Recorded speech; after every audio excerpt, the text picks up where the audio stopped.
rational basis otherwise to explain the economic carnage that Donald Trump is visiting on the American people.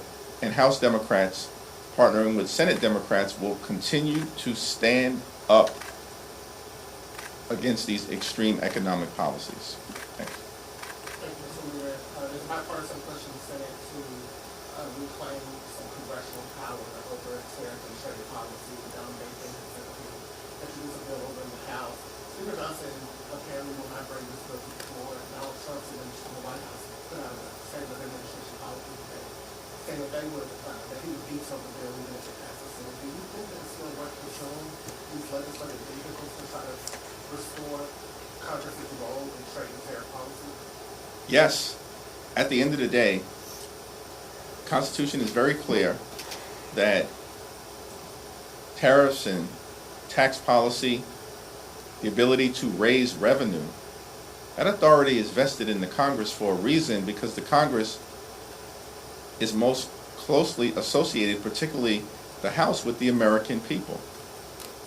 And what we've witnessed under complete Republican control of government is a willingness to simply bend the knee to Donald Trump, no matter how much pain he is inflicting on the American people or how much damage Trump is doing to the American way of life. At the end of the day, House Democrats are going to continue to press our case because the American people are listening, paying close attention, and as special election after special election after special election have demonstrated since late January, responding. Republicans will either start acting like a separate and co-equal branch of government and work with Democrats in a bipartisan way to push back against Trump's failed economic policies, or continue to suffer the political consequences that have been visited upon them with record speed during the last several weeks.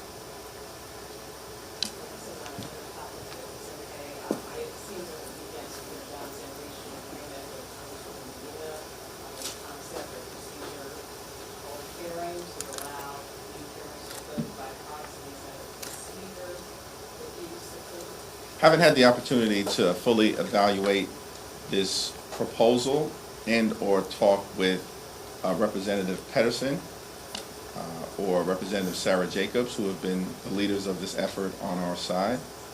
And so I'm going to refrain from commenting on the proposal until I've had those conversations and the opportunity to review this so-called agreement. The question has to be raised: what is the Republican problem with allowing expectant mothers or new mothers to vote on behalf of their constituents? This seems like a very strange hill for them to die on legislatively. House Republican leaders were already embarrassed last week, and the floor of the House of Representatives was, as a result, shut down. Republicans scurried off a sinking ship last week. And it's strange because clearly a majority of members of the House, Democrats and Republicans, have already expressed through the discharge petition and last week's rule vote that it is inherently reasonable to allow new mothers and expectant mothers to vote. This is not a Republican or Democratic thing. It's an American thing. But this speaks to a larger issue. The whole Trump flood the zone approach is designed to create this appearance of inevitability. Nothing was ever inevitable. As if Democrats were going to roll over and allow it all to happen. The exact opposite has occurred. We will never roll over in Congress. We're not rolling over in the courts. And we certainly aren't rolling over in campaign after campaign after campaign across the country where the extremists are losing. And on all of these things, that level of forceful and principled opposition to policies that are hurting the American people, directly or indirectly, in the case of this proxy issue, will continue. Second row. Just slightly off topic, but I want to get your thoughts on, as long as you're seeing more concern about these measles outbreaks that can be happening throughout the country. We heard recently that actually Senator Bill Cassidy wants to put in a request for Secretary Kennedy to testify about the measles outbreaks. What are your thoughts on having him come to the House side as well on this? And do you think that HHS is doing enough to address this? HHS is clearly not doing enough. The fact that we even have a measles outbreak in 2025 is stunning. And it speaks to the incompetence of the Trump administration. We were promised by Donald Trump directly the best, most capable administration ever. Is that what Donald Trump and Republicans are delivering right now? Is this what competence and merit looks like? In department after department, including the Department of Defense, we have the most unqualified Secretary of Defense ever. And the others, including the HHS Secretary, are not far behind. And these things have real consequences when you have such an arrogant and incompetent administration. We believe in merit as Democrats. We believe in merit. Merit should be based on what you know, not who you know, or whether Donald Trump likes the way that you look, or a view that you're not going to stand up to any outrageous or extreme idea that Donald Trump presents. So you put sycophants into the cabinet. And now the American people are paying the price, both in terms of the economy and as it relates to their health. And unfortunately, things aren't going to get better. They're likely to get worse. So do you think he should contest it? Yes. Thank you, Mr. Leader. We are just coming up to two-week district court period. I know you had mentioned that you wanted to see the DC emergency funding bill brought up at some point this week. Do you have any updates that you can share on that? Have Republicans talked to you or talked to any Democrats about when that bill will be introduced? It's my understanding that President Trump has clearly and forcefully expressed his support for the emergency DC funding bill. It has bipartisan support in the Senate and will pass the House. What's the problem? Like, House Republican leaders fall in line when it comes to doing the most extreme things, like the largest Medicaid cut in American history. Donald Trump says jump, they say how high. Doesn't matter how much pain is going to be inflicted on the American people. So it's strange to us that the Speaker and the Republican leadership refuse to put the DC emergency funding bill on the floor, which will pass even after Donald Trump says, get it done. It's evidence that you've just got some mean-spirited, cruel people in the House Republican Conference, who apparently are the ones, including the so-called Freedom Caucus, who are blocking Republican leadership from bringing this bill to the floor. Thank you, Leader. SAVE Act is expected to be voted on this week. We're probably expecting a couple, not a lot, but at least a couple of Democrats to support it. What do you think that's going to say? It'll speak for itself. The SAVE Act is a voter suppression bill, and there will be strong Democratic opposition to it, just like there is unified Democratic opposition in the lawsuit that was filed against Donald Trump related to his unconstitutional and unlawful voter suppression executive order. Thank you, Mr. Leader. Multiple blue state governors have had contact with their counterparts from foreign nations, specifically Canada, trying to have some relief for their states when it comes to tariffs and trade wars. Do you think that's an effective strategy for the short term or long term?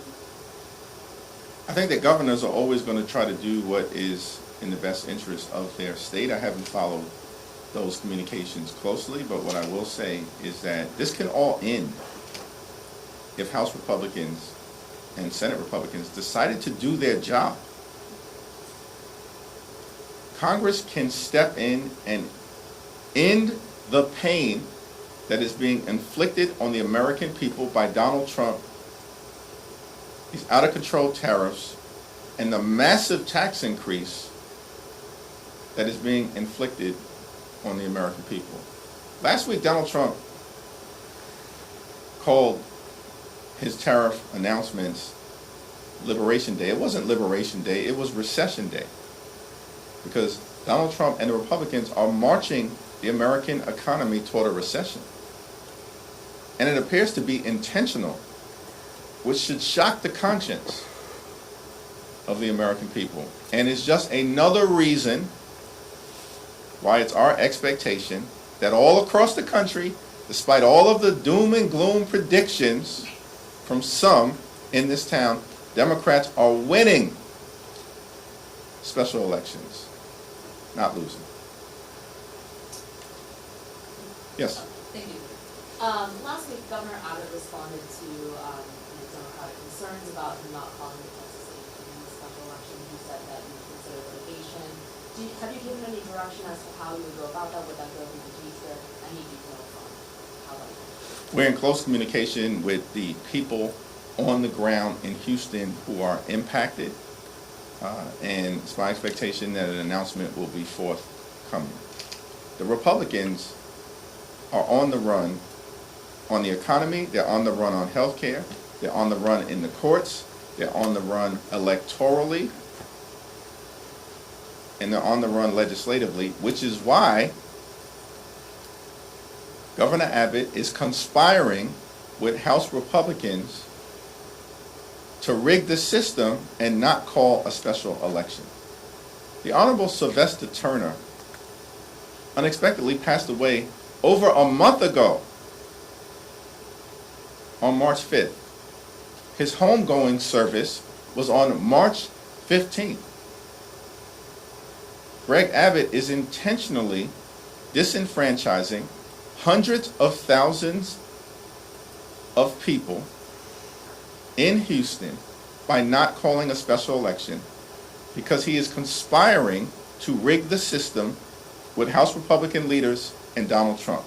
Plain and simple. That's what's happening. There is no explanation.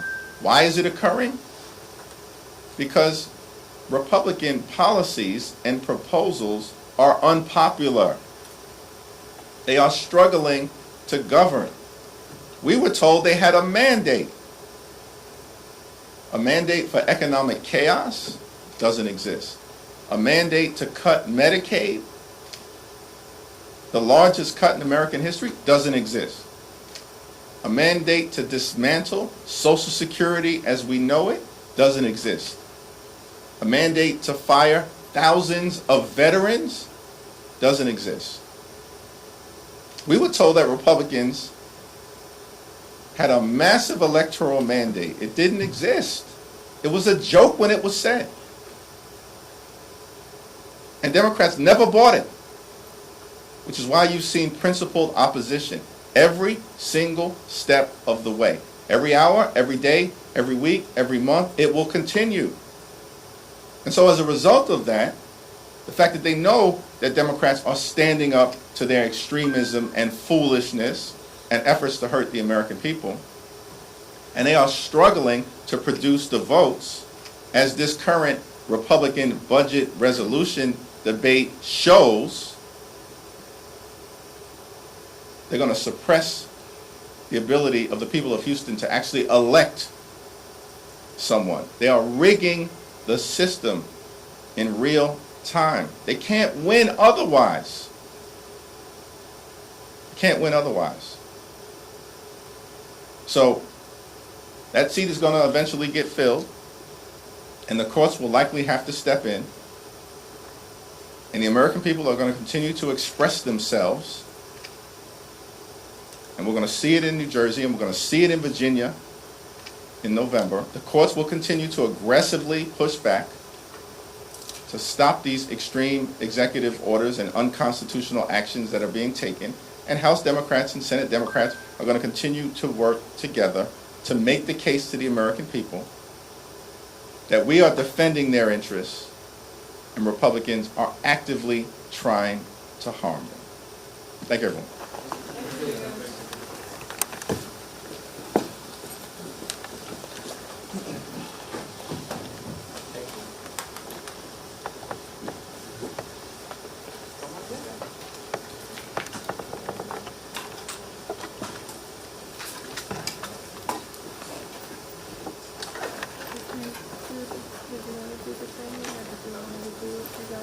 Yeah, if you did that, then I can,